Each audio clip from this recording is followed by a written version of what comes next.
Today's Diana Prince is Sandrine Wilson.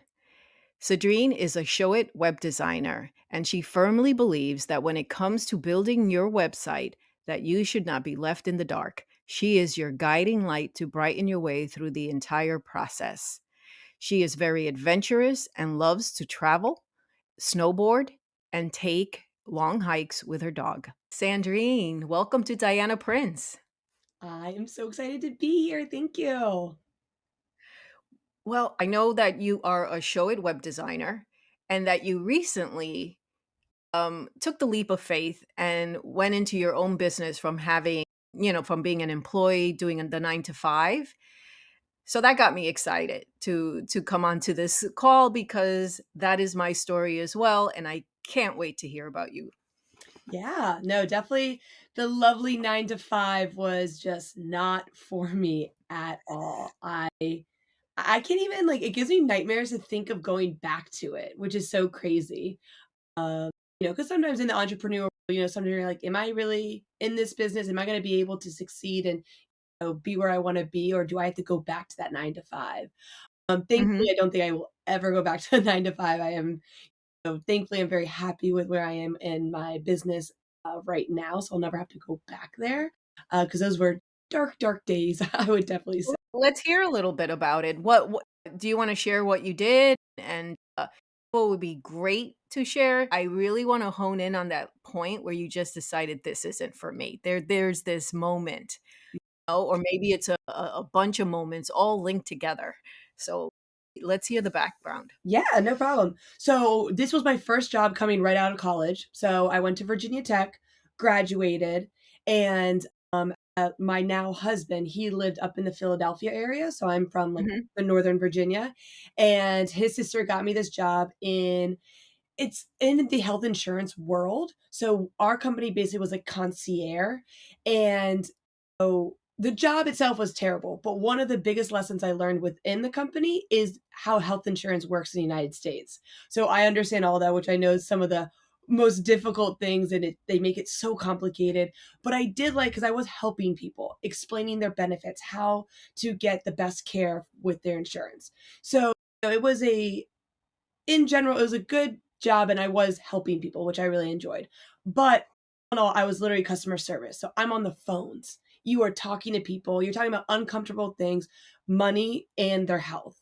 So you Yes. got a lot of angry people because we weren't we just explained their benefits. We weren't their company that like provided the benefits. So a lot of people always yells at the health plan, but it's really the company that is actually getting the benefits. And a lot of people don't understand that. So they're like, "You," and Mhm. like it's a lot of screaming and you have to take their yelling and be very empathetic. And so it was fine for a couple years. I was getting really good at my job. I knew what I was doing. You got comfortable. But then I was like, all right, I want to move. Like I want to continue growing within this company. I like what we're doing, but I can't be on the phones anymore. It was starting to get like, I mean, just really nasty people. And like I would come home like depressed or just depleted every day. So I was like, okay, I'm going to push myself really forward to get to a new position. Like I really wanted to go into marketing. And so I was kind of doing little internships and little jobs. And, there was some points I Can I actually, ask you can I interrupt you just to ask you a follow-up question? Because one thing that you're saying is that you're on the phone all day. And are you an introvert? no, I'm an extrovert. No, you're not. You're not. Okay. So what did that do? But still, we all have a finite amount of energy, right? And Mhm. in, and every interaction, everything that we do from an introvert perspective, obviously, um, conversations and especially when it's not a profound conversation, that all we have a certain energy level before we have to go into a closet and just recoup.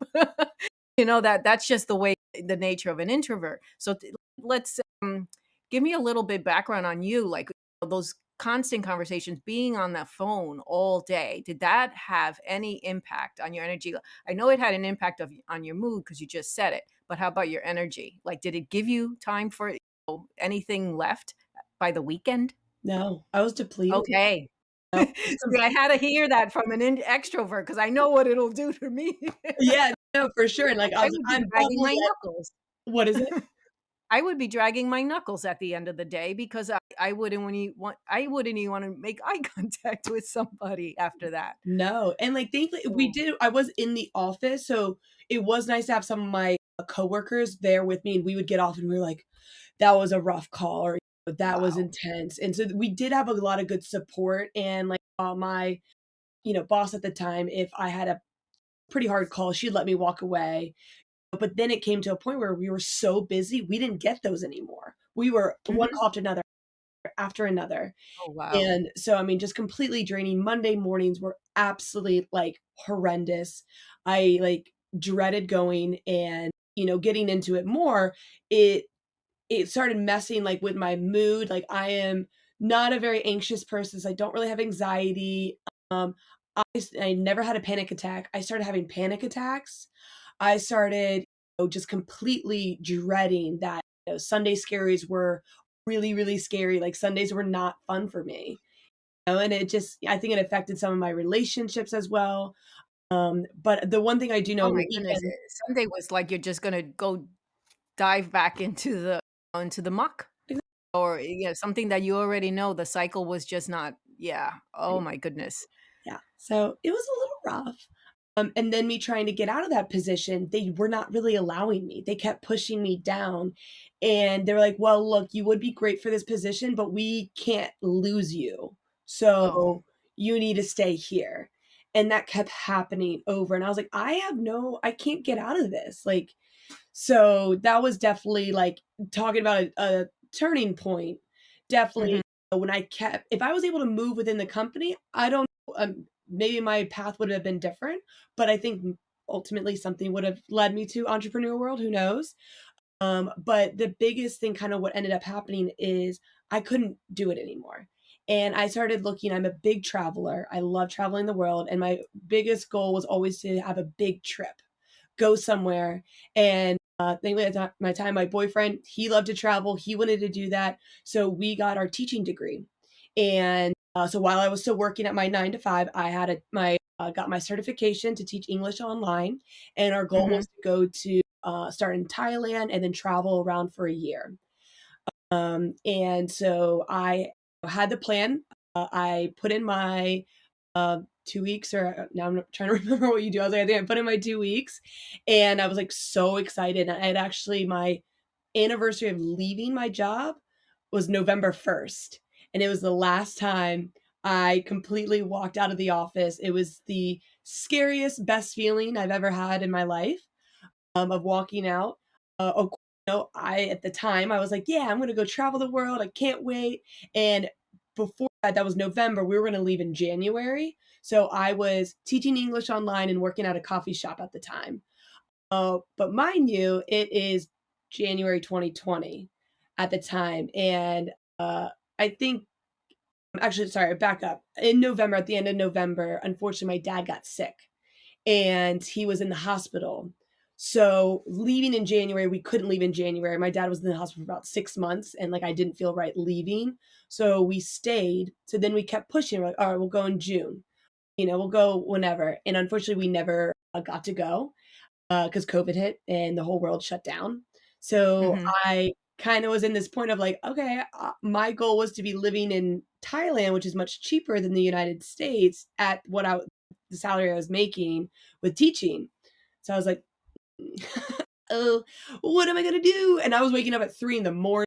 I was up very early doing all these teaching. So that's how I kind of my entrepreneur world is kind of getting started. I learned about the how do I work online? Like what do I do? And I did so many different things before I fell upon web design, but it was definitely a wild roller coaster of where I got Yeah. to kind of where I am now. Yeah. So the web design, let's dive a little bit into that because, did you always have a visual eye for design? Because, it doesn't come out of nowhere. You either have it or you don't. You got the interest because obviously you're in it. Obviously you're in it. So where did that come from? Let's talk about that a little bit. Yeah, I mean, that's a great question. I think I've always had a design eye, but I didn't know that I really had it until all of a sudden I kinda got into the web design world. But the biggest thing is I first started off in websites and were using Squarespace, Mhm. and I hated it. It like my creativity, there's a lot of like template boxes kind of with Squarespace, if I remember correctly. So I Oh, couldn't. I know exactly what you mean, and I'm sure everyone in right now. It's just like, these modules that you just push in, push out, and that's all you have. Like Exactly. So it's just like, exactly. Uh, so I think I didn't realize I had a creative like, I needed to let a creativity avenue, because growing up, Mhm. I was all in sports. I'm a big sports person. We never really did much art or, like, creativity in that sense, but I was always into sports. But now getting older, I'm starting to see, like, wow, like, I really love, more on the artistic side. I'm, diving more into that, and that's why when I'm building these websites, especially on Show It, it allows me to move things all around, like be very creative and find new ways to be able to showcase like my clients like incredible work that they do, but then be able Mhm. to bring in that design side of it to really make it pop and make it noticeable. So I think just with age, I think this has been coming more and more, which is very interesting. Or it's always been there, but now it's coming out a lot more because of my work. Yeah, you would walk were you the one that walked into a room and didn't know why you were uncomfortable in it? You just knew you like, "Something has to change here, I gotta move this chair." Like, that doesn't right. Like, guys, Yeah, why are you not seeing this? it's that hidden eye, like, there's just something askew here, but I don't know why, and then all of a sudden you realize it's you always have had um that sense of what goes where and what is pleasing to an eye and, to the eye and so on and so forth. So I completely get where you're at, and I completely get what I could have easily fallen into web design as well, and it was just the visual. Anything that's visual, I gravitate towards it. I love typography. Oh, it doesn't get lost on me. I notice exactly how everything is set up, and when something's off, I may not know why it's off, but I know that something doesn't, go well. Mhm, So, so that's pretty interesting. But the one thing that I wanna kind of dive into is because, the sequence of your journey and, when you finally jumped off the 9 to 5 job and you went into teaching for a while and then you went into the web design. I one thing for me, it took me a while to do it, and because, to I was in corporate for 30 years actually, mm, and it was fine, because obviously I same thing. I got the 9 to 5. I had to pay my rent when I was, like, 25 years old. I had a car payment. This is what you did back then. And, so as I started getting into my 50s, I started just wanting something else, and the same thing was I was craving something that was creative. I didn't necessarily know what it was gonna be, but gladly I went into photography and, little by little started, eking my way out of corporate. It took me a while. You you ran. It did take me a while because I had 30 years of, like, undoing mhm, to get out.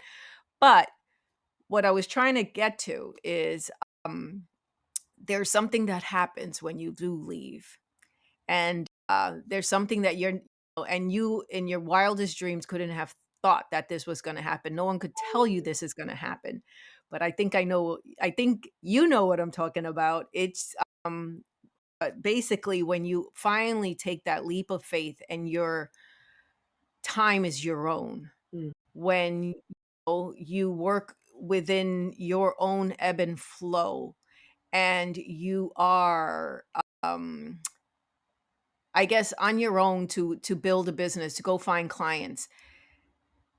What you gain in terms of self-growth, to me, was amazing. mhm. And that's where I could kick myself for waiting so long, but I didn't know. That there was no you couldn't have convinced me otherwise, It was like I had to do it a certain way.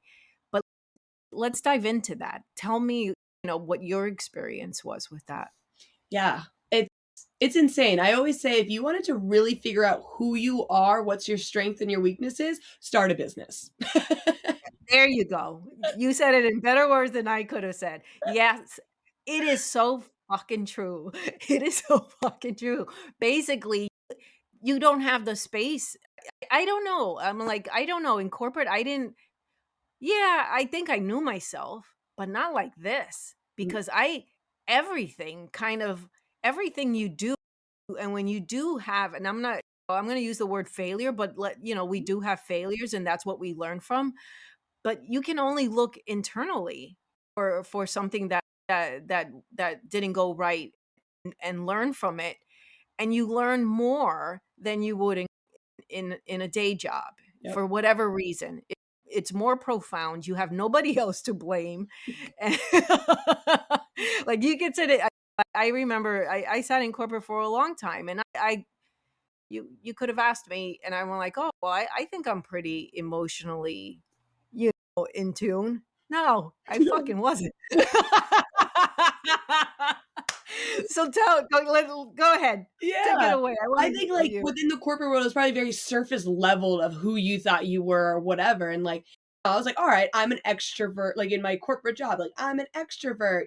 Oh, I can get along with a brick wall, and I'm great." And then all of a sudden and, like, my other thing is my biggest thing, like, when I was in corporate, I was very confident. I knew I was good at my job.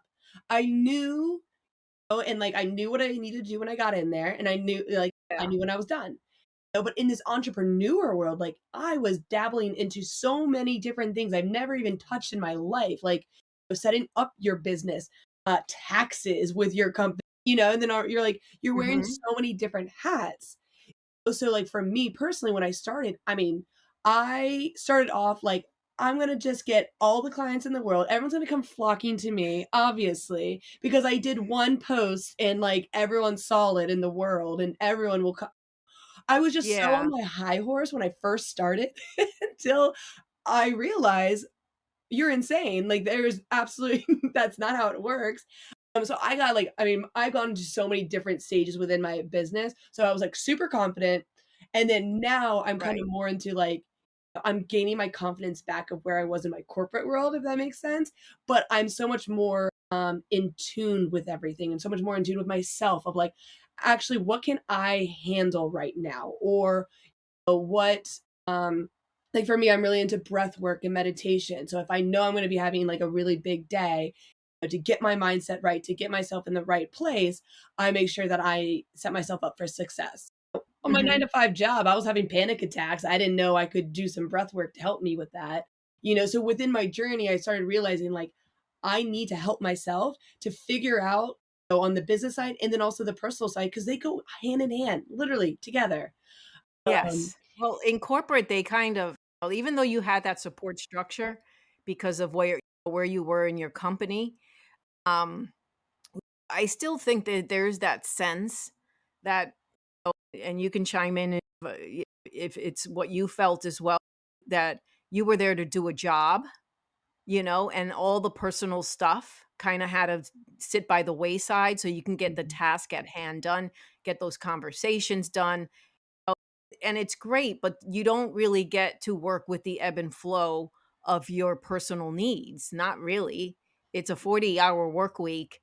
Do you really wanna go into work on Monday? Do you have a choice? No. No, and it's you're working under somebody else's rules. mhm, And it's funny, like, I look back at it and I'm like, "Wow, that is insane that anybody works 40 hours," even though I'm working more, but I don't, even though I work more because I want to, mhm. and it's a big freaking difference, not because somebody's telling me to That I have or to I get in have those to certain do. hours. You have to get And in 8 hours, and that was the hardest thing. well, this 8 hours. Yes, yes, and be at your freaking desk. Don't even if I can't see you, you're not working. Yep. And that's what is something I had to really relearn and, like, unteach myself. Mhm. Like, I probably felt that as well. Like, I would get up, start working at 8, and, like, even I'm home, and I was, like, working on my own business, and then I would, like, give myself a 30-minute lunch break. I'm like, "What is wrong with me?" Like, I need to get out of this, you Oh, know? no.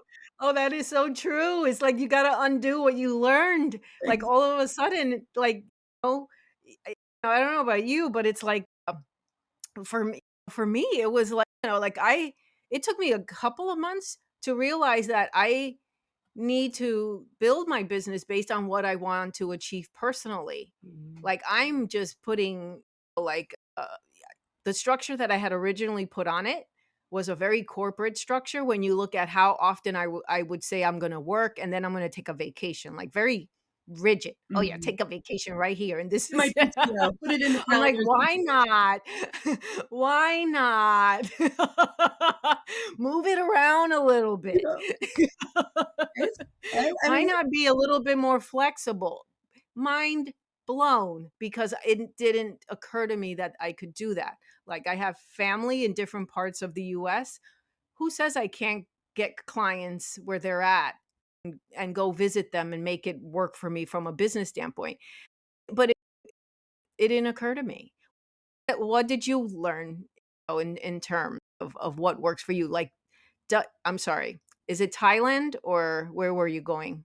oh, we're gonna go to Thailand, yeah, Thailand. Is Thailand still on the plate with you? Like, in terms of your web design? Because I see that's doable completely. oh my god, I can go anywhere in the world, it doesn't matter. Yeah, And, like, for me, like, traveling is such a inspiration, and then it inspires me within my within my company as well. So, like, when I get to go out there and, like, maybe I'm meeting new people or just especially in, like, Thailand, Indonesia, like, there's a lot of, digital nomads all around there. So, like, you get to work with other people that are kind of in that same world as you, which is right. amazing. So, um but yeah, so I don't think we're like, I will probably travel. I do like to travel, like, for 2 weeks at a time, and I can continue to work. But I don't know if we're gonna be doing a year travel, unfortunately. Life kinda happened after COVID. It's gonna take some time, but at least, you know that path is there, Mhm. and it's more, I think it's more presentable for you than it was before. And you're in a better position for it. So, but it is a learning process to get out. You have to completely undo what you've learned while you were in the 9 to 5 to open up what is possible. Mhm. And I am still learning. I am still learning, and you are too as well. 100%. So one last question, because as a newbie entrepreneur right now, what advice would you give someone who is thinking of taking on entrepreneurship but hasn't really taken that first step? Yeah. I think it's definitely have a plan, have goals. Because I know I definitely personally didn't. I because my journey wasn't like I was at a 9 to 5 and I was doing this on the side. Like, I kind of fell into it.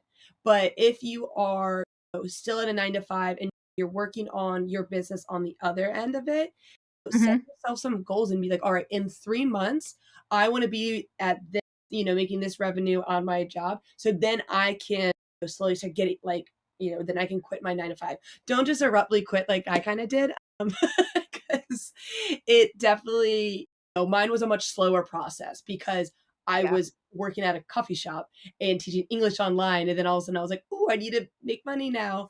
So definitely have a very specific goal and every month, look at that goal. Where are you at? Have you been able to make it? Do you need to make adjustments to that goal? Mhm. And also, like, it's scary as hell. It is scary as hell to quit that job, but it is the best feeling in the world when you are able to get to that point and to leave, um, because then you get to start your own journey. And the other thing is, like, sometimes things don't work out and you can still like that's okay. I've made so many mistakes in my entrepreneur world, but literally I used to look at them as failures, kind of like what we were saying, but no, they were just Mhm. mistakes and I literally learned from them and I'm growing and getting better and better every single time. So don't shy away from those failures. I like to always like journal about them sometimes. Like I'll write down and be like, all right, what did you just mess up? Like, what did you do? Okay. Why did you make that choice? Okay. What choice would you make differently? And how can we learn from this? Continue going on because I Mhm. think I got really hard on myself a lot when I make big mistakes and I'm like, I'm done. I'm done. I'm screwed.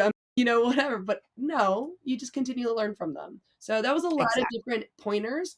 Um, so hopefully they could take from No, one of those. it's perfect. It's perfect because It's perfect because the whole path is imperfect, and that's what people need to realize. Mhm. And um, oh, when you're looking for that perfect moment to take that leap, there is no such thing. You're going to make a lot of mistakes, but until you make them, you're not going to learn from them. Until you take that first step, you're not going to do it. So it is the best advice I can think of right now. But before we're getting to the end, and I want to give you an opportunity to just take the floor. I mean, do you have a special offer, something to promote that you want to mention? Yeah, I would love to. So I partnered up with a copywriter and we are doing a bundle together. So it's called the rebranding bundle. So think about 2024 January, new website copywriting. And we normally separate for both 5 pages of design and copy. For each of us, it'd be about $6,000. But with this bundle, we are taking $1,000 off. And we are going to work together. You start off working with my friend Val, and she will write out the whole website copy the first week. And then the second week of the project, I will design the 5 pages of your website. Um, Wow, yeah, so it's an that's incredible nice. deal. And we work together, which is awesome. And it makes it really seamless and easy because the website copy is very difficult for some people. And then the design side. So we kind of just take it off your plate. So that's our little, we have the Black Friday sale going on and it ends on November 27th. All right. And I do have your link, so I will add it to the bottom of the description in the podcast and in the video series on YouTube. So, thank you so much for joining me today. Awesome. Thank you Um, so much for having me and asking me all the questions. if you want to learn more about and Sandrine's design and company, I've listed the website in the description and I've also listed her bundle. So be sure to click and give her a visit.